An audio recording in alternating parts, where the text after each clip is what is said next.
अगला सा सवाल मेरा ये है, बहुत सारे लोग सिर्फ बुरी परिस्थितियों को दोष देते हैं कि जी मेरे पास ये नहीं था मैं इसलिए नहीं कर पाया, मेरे पास ये नहीं था मैं इसलिए नहीं कर पाया, मेरा ये।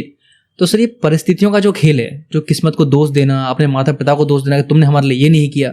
आपने सर एक बात भी कही कि तुम्हें मरने नहीं दिया तुम्हारे माता पिता ने, ये क्या कोई बड़ी बात नहीं है? क्या कितनी बड़ी बात है कि आपको आपके माता पिता ने मरने ही नहीं दिया, तो अब क्यों दोष देते हो तुम अपने माता पिता को देते हो? तो सर जो लोग किस्मत को दोष देते हैं और परिस्थितियों को बदलना चाहते हैं, तो सर क्या किस्मत होती है? मतलब ये जो कॉन्सेप्ट है सर आज तक मुझे भी समझ में नहीं आया कि किस्मत होती भी है नहीं होती है। आपने सर कई बार कहा कि किस्मत हमारे काम से बनती है, तो सर ये कैसे इसको हम कर सकते हैं? देखो जी, किस्मत होती नहीं होती है, मैं इस पे कुछ नहीं कहना चाहता, ठीक है, लेकिन दोष देना आसान है ये मुझे पता है, और ज्यादातर दुनिया वो काम करना चाहती है जो आसान है। देखिए, पैदा हम सारे ना रोते हुए ही हुए थे, हंसता हुआ तो मुझे पता नहीं कोई पैदा हुआ है कि नहीं। दिक्कत कई लोगों के साथ ही अब तक चुप नहीं हुए, इनका रोना कंटिन्यू है, अभी भी रो रहे हैं, रोए जा रहे हैं कि मुझे माँ बाप ठीक नहीं मिले। तो मैं कई बार कहता हूँ तुझे माँ बाप ठीक नहीं मिले तो ससुर डंका ढूंढ लेते पर जो डंका ससुर होता है वो इसको जवाई नहीं बनाता है।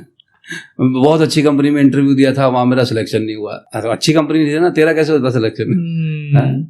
तो मतलब चूं चूं चूं चूं। देखिए, अगर किसी को दोष देने से, बहाने बनाने से आपकी परिस्थिति में सुधार होता है, आप प्लीज कंटिन्यू करते रहें। लेकिन जब इससे कोई सुधार ही नहीं हो रहा है तो why waste time, energy, attention in blaming somebody?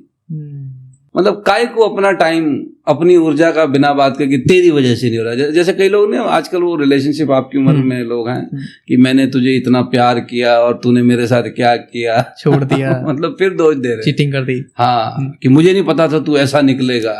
भाई तू जल्दी में था तू उस पे भरोसा करने की जल्दी में था, तू वेला घूम रहा था, खाली घूम रहा था, जो नजदीक मिल गया तूने रिलेशनशिप बना ली और अब कह रहा तू कैसा निकला।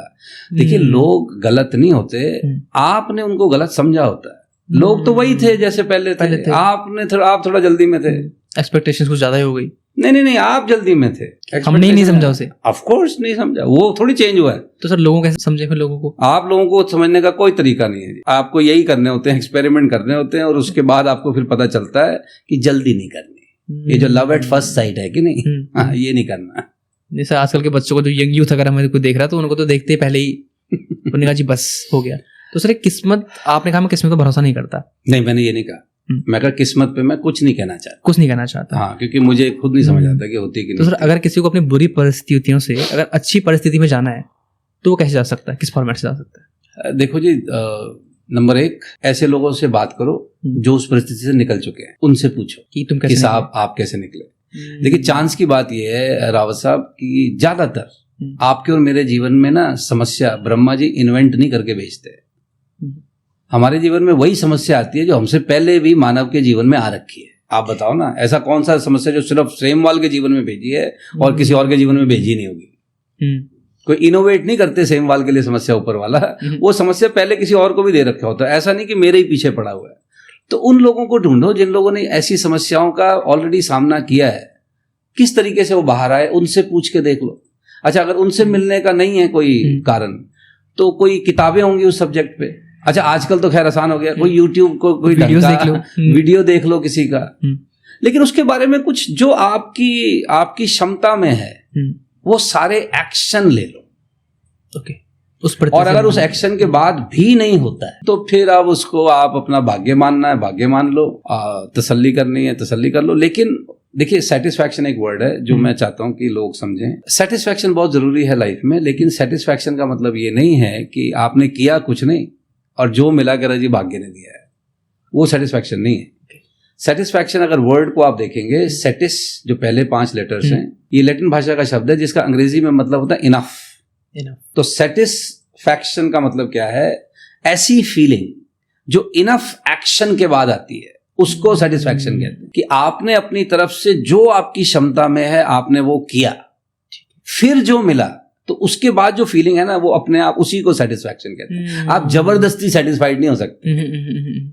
जब आपको पता है कि नहीं यार, मैं वो भी कर सकता था, मैं उस आदमी से पूछ सकता था, वो किताब पढ़ सकता था, वहां जा सकता था, तो जब तक आपके दिमाग में ये है, आप सेटिस्फाइड जीवन में एक्चुअली फील नहीं करेंगे। तो जो जो आप कर सकते हैं आप वो कीजिए। और मैं तो किस्मत के बारे में ज़्यादा नहीं जानता, आजकल तो आपको पता है जी, आप सोशल मीडिया में आप अपने नाम के आगे एक एक्स्ट्रा अक्षर लगा लो तो आपकी किस्मत बदल जाती है। मतलब अगर इतनी आसान होती है तो मैं कह रहा हूँ जी बल्ले बल्ले भाई साहब। हाँ, तो कोई नंबर बदल लो, नाम बदल लो। आजकल सब बता रहे हैं जी आपकी डेट ऑफ बर्थ का पहले 2 से ये नंबर हो तो तुम्हारे जीवन में ये होगा, अब ये नंबर। मुझे इसकी जानकारी नहीं है तो मुझे नहीं पता, लेकिन मैं एक चीज जानता हूँ, देखिए साइंस उसको कहते हैं जो ना डुप्लीकेबल होती है।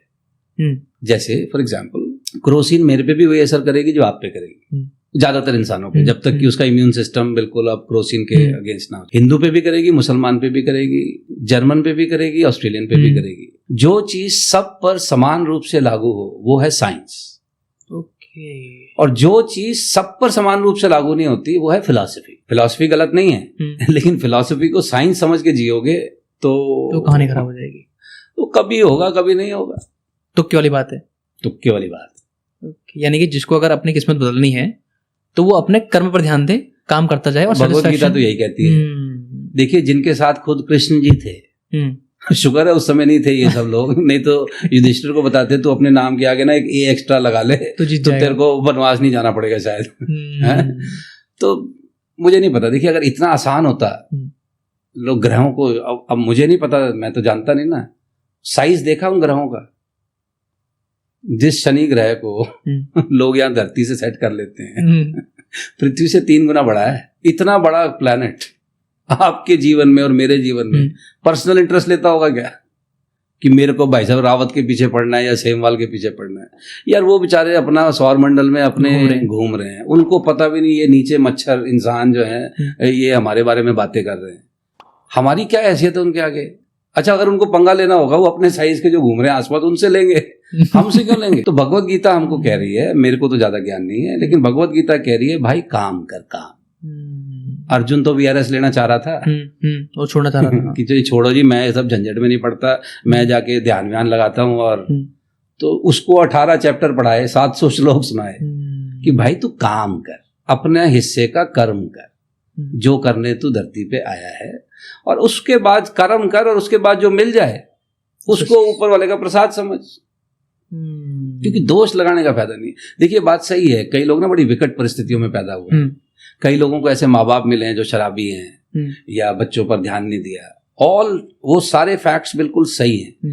लेकिन देखिए उनको अब दोष लगाने से ना वो टाइम तो चेंज नहीं होता, सिर्फ प्रेजेंट टेंस खराब होता है, क्योंकि आप वेस्ट कर रहे हो ना टाइम, जस्टिफाई कर रहे हो। जैसे मैं ऐसे लोगों को पर्सनली जानता हूँ, जुड़वा बच्चे, बापू था घोर शराबी, एक बच्चा दारू को हाथ नहीं लगाया उसने पूरी जिंदगी, और एक इसीलिए शराबी हो गया कि बापू शराबी था। दोनों का बाप शराबी था ना, परिस्थिति तो सेम है, सेम थी परिस्थिति, लेकिन एक बच्चे ने उससे ये सीखा कि भाई साहब मैं इस शराब को हाथ नहीं लगाऊंगा। आप अगर उसको 1 लाख रुपए साथ में दोगे तो वो एक बियर नहीं पिएगा, क्योंकि उसने शराब पीने से अपने परिवार का जो हालत हुई है वो उसने देखी है। अब दूसरे बच्चे ने उसी बात का एक्सक्यूज बना करके दारू पीनी शुरू की, मैं क्या करूं, मेरा बापू भी पीता था, मुझे वहां से आदत लग गई। तो कुछ तो जिम्मेदारी आदमी खुद पर लेगा, या हमेशा पास्ट टेंस पर ही करता रहेगा जी कि इस वजह से उस वजह से। Blaming is easy but not useful. अच्छा सर, इसमें जैसे आपने कहा कि जो इंटरप्रिटेशन निकाल देते हैं कि मेरे पिताजी शराबी थे इसलिए मैं शराबी बन गया, एक मेरे पिताजी शराबी थे इसलिए मैं कभी शराब नहीं पीऊंगा। दूसरे कैसे माहौल का भी असर पड़ता है एक आदमी के ऊपर? मैं कहता रहा हूँ सेम माहौल है ना, लेकिन आपकी भी तो कोई विवेक शक्ति है कि ये ऊपर का डब्बा बिल्कुल मतलब काम ही नहीं कर रहा है। खुद भी तो समझो, देखो ना, तो उससे जो आपने मतलब निकाला है वो तो आपने निकाला ना, इस बात की तो जिम्मेदारी लो ना। तो एक बच्चा कह रहा है कि नहीं मैं नहीं पीऊंगा जी दारू, क्योंकि मैंने अपनी माँ की हालत देखी है, अपने घर की हालत देखी है। एक कह रहा है जी अब बापू पीता था मैं भी पी रहा हूँ। तो आप अपनी भी तो जिम्मेदारी लो कि आपने भी फिर डिसीजन गलत लिए हैं, बापू ने भी लिए थे पर आपने भी फिर छोड़ा। जैसे फॉर एग्जाम्पल कई लोग कहते हैं कि ये मोटापा हमारी जीन्स में है, हमारे खानदान में ना सारे मोटे होते हैं। तो मैं उनसे पूछता हूँ जी आपको ये कब से पता है? कह रहे जी बचपन से पता है। तो मैं कहा जब पहले से पता था तो आप तो थोड़ा मीठे पे थोड़ा कम मेहरबान होते ना, क्योंकि बाकियों को तो खा के भी चल जाएगा, तेरा तो खानदानी है, तो आपको तो थोड़ा एक्स्ट्रा केयरफुल नहीं होना चाहिए इस जानकारी के बाद। पर लोग इसी जानकारी को बहाना बना करके फिर मोटे होते रहते। आप समझ रहे मेरी बात? तो बात सही है, परिस्थितियां भी अपना प्रभाव डालती हैं, लेकिन परिस्थिति के बाद आपके पास और मेरे पास जो जानवरों से एक्स्ट्रा चीज है वो विवेक शक्ति है ना। विवेक जानवरों के पास नहीं है, और यही कारण है कि हम फूड चेन में जानवरों से आज ऊपर हैं। तो जो आदमी अपने विवेक शक्ति का इस्तेमाल बहाने बनाने के लिए कर रहा है, देखिए बहाने बनाने में भी बुद्धि लगती है ना, लगती है, दोष लगाने में भी बुद्धि लगती है कि किसको दोष दूं। लेकिन अब ये मिसयूज ऑफ बुद्धि है ना। तो मैं इसीलिए कहता हूं चूं ना करो यार, कुछ करो, जो आप कर सकते हो वो करो। और एक सवाल अपने आप से रोज पूछे आदमी, am I doing what I can, बस क्या मैं वो कर रहा हूं जो मैं कर सकता। ऐसी बतेरी चीजें रावत साहब जो मैं चाहता हूं हो जाएं पर वो मेरे बस में नहीं है, तो वो मैं नहीं कर रहा तो समझ आता है। लेकिन क्या मैं वो कर रहा हूं जो मैं कर सकता, अगर उसका जवाब है नो यार मैं वो भी नहीं कर रहा जो मैं कर सकता हूं, तो फिर मतलब फिर तो लाख लानत है ना। फिर तो जरा शक्ल आईने में देख के एक आधी अपने को लगानी चाहिए कि कम से कम वो तो कर पहले जो तुम कर सकते हो। So this is one question मैं अपने पार्टिसिपेंट्स को हमेशा कहता हूँ, अपने डेस्क पे लगा लो। कई लोग कहते हैं मेरी ना इस आदमी से बनती नहीं, ये आदमी मेरे साथ ढंग से रहता नहीं है। मैं कहता तेरी बात सही है, क्या आप वो हर काम कर रहे हो जो आप कर सकते हो उस व्यक्ति से रिलेशनशिप सुधारने के लिए, या उसी ने ठेका ले रखा है कि वो अब आके आपके साथ रिलेशनशिप सुधारे? उम्मीद दूसरे से करता है कि ये मेरे लिए कुछ करे, ये तो समझता नहीं है। इतनी मेहनत करता हूं मेरा प्रमोशन नहीं होता। अच्छा, जो आदमी प्रमोशन करता है उससे आपने पूछा कि भाई साहब मेरी मेहनत में क्या कमी है? उससे तो मैं बात ही नहीं करता। जो पूछ के देख लो वाला फैक्टर था। हाँ, तो पूछो तो सही उससे कि सर मेरी मेहनत में कहाँ कमी हो रही है, और राइट आदमी से पूछो ना।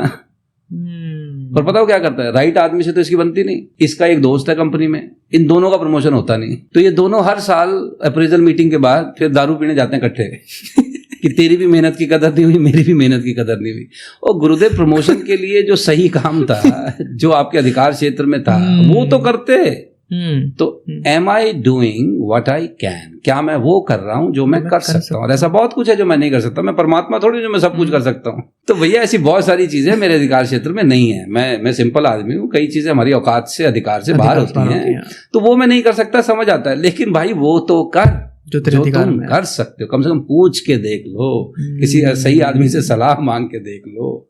लेकिन सर लोग ना इसको अपने ईगो पे ले लेते हैं, अरे मैं क्यों पूछूं, मैं तो सब जानता हूं।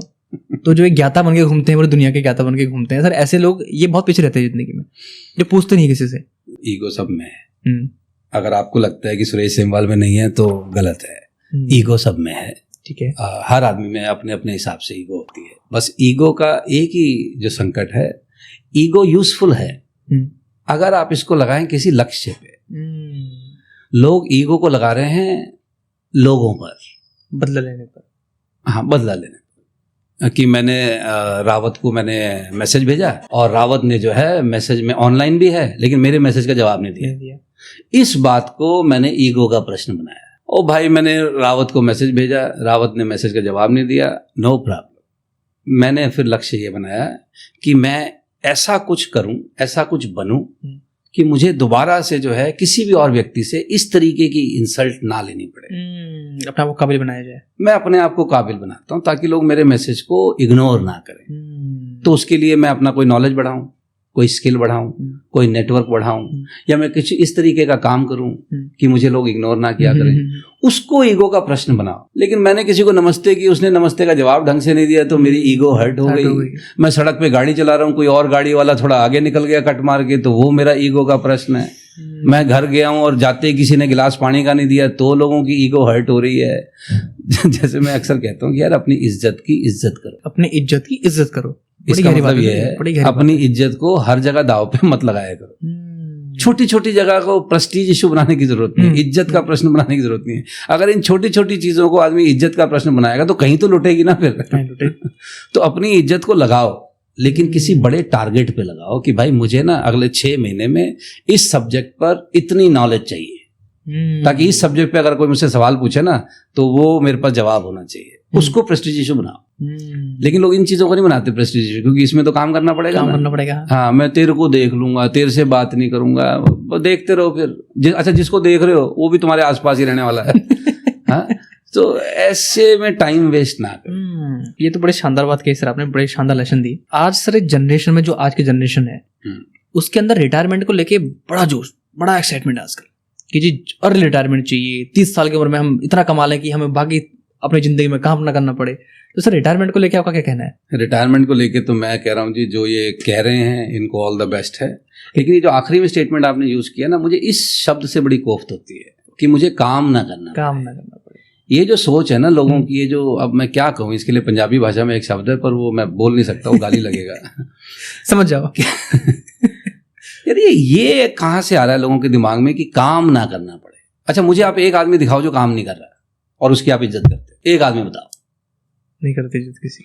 मैं भी अब इसलिए नहीं मैं कहता कि जब मैं भी इस उम्र में था ना, हमारी भी यही थी। मैं क्या सोचता था, जिस दिन मेरे बैंक में 10 लाख रुपए होंगे ना सेविंग में, ठीक है, काम करना बंद कर दूं। उस दिन से काम नहीं करूंगा। हाँ, मतलब उस दिन से हमें लगता था मैं काम करना बंद कर दूंगा। तो मैंने अपने बॉस को भी कह दिया, मैं कहा जी जिस दिन 10 लाख रुपए होंगे काम करना बंद कर दूं। तो बॉस मुस्कुराए। मैं कहा जी आपको क्या लग रहा है मेरे पास होंगे नहीं कभी? कह रहे नहीं क्यों नहीं होंगे। तो मैं कहा फिर आप मुस्कुराए क्यों? कहते तू कि तेरा कोई ऐसा रिश्तेदार है जिसके पास 10 लाख हैं सेविंग में और उसने काम करना बंद कर रखा हो। तो फिर मैंने पहली बार सोचा कि हाँ यार कौन है मेरा ऐसा, तो बड़ा सिर खोजाया, एक भी नहीं मिला ऐसा। पहले तो मेरे को ऐसा ही कोई नहीं ध्यान आया जिसके पास 10 लाख रुपए सेविंग में है उस समय। क्योंकि अगर होते तो हमारा रिश्तेदार कैसे होता। तो मैं कहा यार 10 लाख रुपए, मैं कहा जी मेरे रिश्तेदारों में तो पहले तो किसी के पास 10 लाख सेविंग में नहीं है। कह रहे बेटा तभी तेरे को ऐसे ख्याल आते हैं। और दूसरा कहते हैं अगर तेरे रिश्तेदारों में ना भी हो, किसी ऐसे आदमी के बारे में सुना है जिसके पास 10 लाख रुपए हैं सेविंग में, और मैं बातें कर रहा हूँ कब की जी 95-96 की हैं, तब के 10 लाख। कोई है ऐसा जिसको तू जानता है, मतलब सुना है जिसके बारे में कि उसने अब काम करना बंद कर रखा है? तो फिर मुझे ध्यान आया कि जितने लखपति करोड़पति हैं वो तो हमसे ज्यादा मेहनत कर रहे हैं। अरे आप और मैं तो छुट्टी लेते हैं कि मैं हफ्ते की छुट्टी ले रहा हूँ, हर महीने में 4-5 छुट्टी लेते हैं। आपने कौन सा बिजनेसमैन छुट्टी लेते देखा? 365 डेज ऑन है। देखिए दिक्कत क्या है लोगों का ना, ये जो बेसिक सोच है ना कि मैं अपनी भी बता रहा हूँ कि काम करना बंद कर दूंगा। अच्छा अब वो जो 10 लाख रुपए का मेरा सपना था वो तो 15 साल 20 साल पहले वो कब का पूरा हो चुका है। मैंने क्या काम करना बंद कर रखा है? बढ़ा रखा है। अरे वो एक्चुअली जब लोग ये ऐसी बातें कर रहे होते हैं ना, इसका मतलब ये है कि उस वक्त जब वो जो काम कर रहे हैं ना उसमें उनको पीड़ा ज्यादा हो रही है, आनंद कम आ रहा है, तो वो उससे मुक्त होना चाहते हैं। लेकिन जिस दिन आपके पास वो 10 लाख या जो भी पैसा आप बना लोगे रिटायरमेंट के लिए, उसके बाद फिर आप पता क्या करोगे? आप कुछ बड़ा करोगे, लेकिन आपको वो काम नहीं लगेगा, वो आनंद लगेगा, वो आपको आनंद लगेगा। जब तक पैसा नहीं है अब तक पीड़ा लग रही है, तो पीड़ा लग रही है। आपने कौन सा क्रिकेटर सुना है कि मैं बस जिस दिन मेरे पास 3 करोड़ हो जाए मैं क्रिकेट खेलना छोड़ दूंगा? वो तो भाई साहब अगर उनकी बॉडी फिट रहे वो तो 60 साल तक खेलते रहे। कौन सुना आपने? कौन सा बिजनेसमैन सुना है जिसने कहा होगी जिस दिन मेरी 100 करोड़ की टर्नओवर हो जाएगी मैं काम करना बंद कर दूंगा? जिस दिन बिजनेसमैन की 100 करोड़ की टर्नओवर हो जाती है वो 200 करोड़ का टारगेट बनाता है। जिस दिन 200 की होती है वो 1000 का बनाता है। काम करना बंद कौन कर रहा है? कौन से किसान ने काम करना बंद कर रखा है? अरे भाई बड़े अभागे हैं वो जिनका काम बंद हो जाता है। और गलती से ऐसे विचार ना रखे कहीं तथास्तु हो जाए कि तेरा काम बंद हो जाए। सोच लेना लॉ ऑफ अट्रैक्शन काम कर सकता है आपकी लाइफ में। अरे सलमान खान, बाकी तो मैं उसका ऐसा कोई मुरीद नहीं हूँ, फैन नहीं हूँ, लेकिन कई बार ना वो आदमी बहुत अच्छी बातें करता है। जैसे एक बार उसने बहुत अच्छा बताया, कह रहा जब मैं नया एक्टिंग जब मैंने करियर शुरू किया था तब मुनीश बहल एक एक्टर होता था, पता नहीं आज लोग जानते नहीं जानते, तो बड़ा फेमस बड़ा बिजी एक्टर होता था। तो कहता कभी कभी जब मैं उससे सेट पे मिलने जाता था मुनीश बहल से, तो मुनीश बहल ना हमेशा कंप्लेन करता था कि यार हमारी भी कोई जिंदगी है, जब देखो बस चूना ऊना लगा करके रील लाइफ ही है, हमारी रियल लाइफ तो कुछ है नहीं। तो कह रहा मैं उसको ये सुनता था। कह रहा फिर जब हम थोड़ा बहुत मेरा काम वाम चल गया तो फिर उसके बाद मैंने मुनीश बहल को देखा काम के लिए तरसते हुए, उसके पास काम नहीं था, तथास्तु हो गया। फिर सलमान खान ने उसकी मदद की और वो दोबारा से फिर एस्टैब्लिश हुआ। लेकिन कह रहा जब मैंने मुनीश बहल की वो हालत देखी ना, मैंने अपने आप से कसम खाई थी कि मैं काम को ये नहीं कहूंगा कि मैं कभी काम नहीं करूंगा। कह रहा परमात्मा जब तक भाई काम मुझे देता रहे मैं हमेशा काम करना चाहता, तो तथास्तु हो भी रहे। तो गलती से भी ये ना कहें कि मैं काम करना बंद कर दूंगा। अरे गुरुदेव क्या करोगे? धोनी ने क्रिकेट खेलना बंद कर दिया, क्या कर रहा है वो? उसने फार्म हाउस ले लिया है, 250 एकड़ का ले लिया है, उसमें वो फार्मिंग कर रहा है, खेती कर रहा है। काम तो देखिए हाथ पैर तो चलाने पड़ेंगे गुरुदेव, कब तक खाली सैर करोगे पार्क में जाके? मान लिया आपको ना अब पैसे के लिए काम नहीं करना पड़ेगा, लेकिन आदमी पैसे के लिए काम भी करता एक पर्टिकुलर आयु तक है। जैसे अब आज मेरा बेटा न्यूजीलैंड में अब सेट हो गया है, मेरी बेटी अगले साल डॉक्टरी का वो नीट का एग्जाम देगी, अगर नंबर अच्छे लाएगी तो सस्ते में हो जाएगा, नहीं तो 1.25 करोड़ रुपए लगेंगे। तो वो मेरे पास है। तो अब मुझे एक्चुअली पैसे के लिए घर का खर्चा चलाने के लिए अगले अब जितने भी मेरा जीवन बचा है मुझे काम करने की जरूरत नहीं है। लेकिन यार अब मैं कोई खर्चा चलाने के लिए थोड़ी काम कर रहा हूँ। अच्छा काम नहीं करूंगा तो बताओ क्या करूंगा? कितनी देर बैठ के मतलब बीवी से प्यार भरी बातें कर लूंगा, कितनी बारी सैर कर लूंगा, कितनी देर अखबार पढ़ लूंगा? अरे कुछ तो करूंगा, कुछ नहीं करूंगा तो फिर बैठ के पॉडकास्ट बनाऊंगा, वीडियो बनाऊंगा। आप बताओ ना, कुछ तो करूंगा, समाज सेवा करूंगा, वृद्धाश्रम में जाऊंगा, गायों की सेवा करूंगा, और नहीं तो शरीर अकड़ जाएगा भाई साहब। बिना कर्म के जीवन चल ही नहीं सकता ना। तो गलती से भी ये ना कहें कि मैं काम करना बंद कर दूंगा। ज्यादातर लोग कहना पता क्या चाह रहे हैं, नौकरी करना बंद कर दूंगा। उनको शायद बॉस पसंद नहीं है या अपनी जॉब प्रोफाइल पसंद नहीं है। लेकिन वहां पे भी मैं ना, ये आजकल जो नए नए एंटरप्रेन्योर बनते हैं ना, ये कहते हैं जी मैं किसी के हाथ के नीचे काम नहीं कर सकता, मैं 10 से 5 काम नहीं कर सकता। तो मैं कहता हूँ अच्छा तुम फिर क्या करोगे? कह रहे जी मैं बिजनेस करूंगा। मैं कहा ओके, अगर तुम बिजनेस करोगे तो अपने साथ कोई आदमी रखोगे जो 10 से 5 काम करे, कि नहीं रखोगे, कि सारे काम खुद ही कर लोगे? तुम्हें चाहिए होगी। अच्छा जितना बड़ा बिजनेस करोगे तुम्हें उतने ज्यादा लोग चाहिए जो 10 से 5 काम करें। और अगर वो 10 से 5 वाले अपने काम को ऐसे ही रो रो के करें तो तेरा काम बैठ जाएगा कि नहीं बैठ जाएगा? तो ये लोग ना, देखिए मैं कह रहा हूं जब भी आप जो भी काम कर रहे हैं यार, वहां पर वो फार्मूला ध्यान रखें कि वैल्यू ज्यादा देनी है, टेक अवे कम होना चाहिए। मैं अगर बाथरूम साफ करने का भी काम कर रहा हूं ना, तो यार उस बाथरूम को चमका दूं, अपने काम में माहिर। यार मैं कर तो रहा ही हूं ना, दिक्कत किसकी है? काम कर भी रहा है, रो भी रहा है, और कर भी रहा है। वो आपने सुना नहीं, ये भी कोई जिंदगी है, और फिर जी रहा है। मतलब कई लोग ना जीते हैं ना जाते हैं, बोझ रहते हैं। अब बोझ ही रहते, खुद पर भी, संस्था पे भी, परिवार पे भी, दुनिया पे भी, चू चू चू चू चू चू। अच्छा सर, इसमें ना लोग वर्क लाइफ बैलेंस की बड़ी बात करते हैं कि सारी चीजें ना बैलेंस में चलनी चाहिए, परिवार भी, प्यार भी, व्यापार भी। भाई ये कोई सोशल मीडिया इन्फ्लुएंसर कह रहे होंगे, नारायण मूर्ति क्या कह रहा है, उसकी सोशल लाइफ कैसी थी जब उन्होंने अपना बिजनेस शुरू किया? तो सुधा मूर्ति मैडम है, वो ज्यादा पढ़ी लिखी थी, ज्यादा कमा रही थी उस वक्त नारायण मूर्ति से, लेकिन उन्होंने कहा कि भैया देखो अब अगर आपको ये बिजनेस चलाना है तो फिर मैं घर संभालती, तब जाकर के आपकी लाइफ बैलेंस होती है। लेकिन लोग आजकल ना वर्क लाइफ बैलेंस का मतलब पता क्या सोच रहे हैं, हस्बैंड वाइफ दोनों काम करेंगे, दोनों काम करेंगे, और उसके बाद फिर सोच रहे हैं कि हफ्ते में 3 दिन छुट्टी मिल जाए ताकि हमारी फैमिली भी बैलेंस हो जाए और काम भी चल जाए। क्यों? ताकि बच्चे को समय दे पाए। देखिए ऐसा बैलेंस अभी इंडिया में संभव नहीं है। अभी ये वेस्टर्न कंट्रीज में शायद हो सकता है। इंडिया में क्या है, अभी तो हमारी जीडीपी कितनी 6% पे ग्रो कर रही है। अभी तो यहाँ 80 करोड़ लोगों को भाई साहब अगर सरकार राशन ना दे तो उनके पास खाने को नहीं है। तो ये जो वर्क लाइफ बैलेंस के नखरे हैं ये एक पर्टिकुलर कुछ परसेंटेज क्लास के हैं। आधों के पास तो काम नहीं है। बेरोजगारी की समस्या है जिस पर रोज आप देखते हो जी पार्लियामेंट में कह रहे जी बेरोजगारी बढ़ रही है, बेरोजगारी बढ़ रही है। एक तरफ तो लोगों के पास रोजगार नहीं है और दूसरी तरफ जिनके पास काम है वो कह रहे जी हमारी वर्क लाइफ बैलेंस नहीं हो रही। देखिए वर्क लाइफ बैलेंस को समझते हैं। वर्क और लाइफ, जो वर्क है ये भी तो आपकी लाइफ का हिस्सा है। लोग वर्क को और लाइफ को ना अलग देखते हैं, ये मुझे आज तक समझ नहीं आया। आप मुझे बताइए, आपका भी 25 साल की आयु हो गई है, आपने भी जो काम किया आज तक, तो भाई साहब अपने घर वालों को छोड़ के आए होंगे, घर से दूर रहते होंगे, ट्रैवल करते होंगे, लगाते हो ना। लेकिन आप ये क्यों लगा रहे हो? ताकि अपने घर वालों का जीवन में आप उठान लेकर आ सके। आपने भी गरीबी देखी है, तो जब आपने वो गरीबी देखी हुई है ना, तो आपको पता है कि यार मेरे घर बैठने से ना उनका कल्याण नहीं है। मुझे दिल पे पत्थर रख के घर से बाहर निकलना होगा, काम करना होगा ताकि मैं इनके जीवन में सुख लेकर आ पाऊं। लेकिन आपके जीवन में कष्ट बढ़ेगा, कोई बैलेंस नहीं है। हल्का सा बैलेंस काम की तरफ आपका ज्यादा होगा ही। देखिए एक वो कहानी बड़ी सुनते हैं कि एक बच्चा अपने पापा को कहता है कि पापा आप एक दिन में कितना कमाते? तो पापा पूछता है जी आप क्यों पूछ रहे हो? कह रहा पापा ताकि मैं उतने पैसे इकट्ठे करूं और आपको दूं ताकि एक दिन आप मेरे साथ लगा सको। तो ये बड़ी भावुक स्टोरी लोग सुनते हैं और बताते हैं। ये स्टोरी हमने भी सुनी है। आज मेरे बच्चे बड़े हो गए ना, पर हमेशा से तो बड़े नहीं थे, वो भी छोटे थे। तो ये स्टोरी मैंने बहुत पहले से सुन रखी है। लेकिन जैसा कि मैंने आपसे कहा 15 दिन मैं कम से कम दिल्ली से बाहर रहता हूँ क्योंकि हिंदुस्तान बड़ा है, देश विदेश जाना होता है। तो ये स्टोरी हमने भी सुनी है। हमारे बच्चे भी इस आस से देखते थे कि यार पापा फिर चला। लेकिन मेरे को ना जाना है।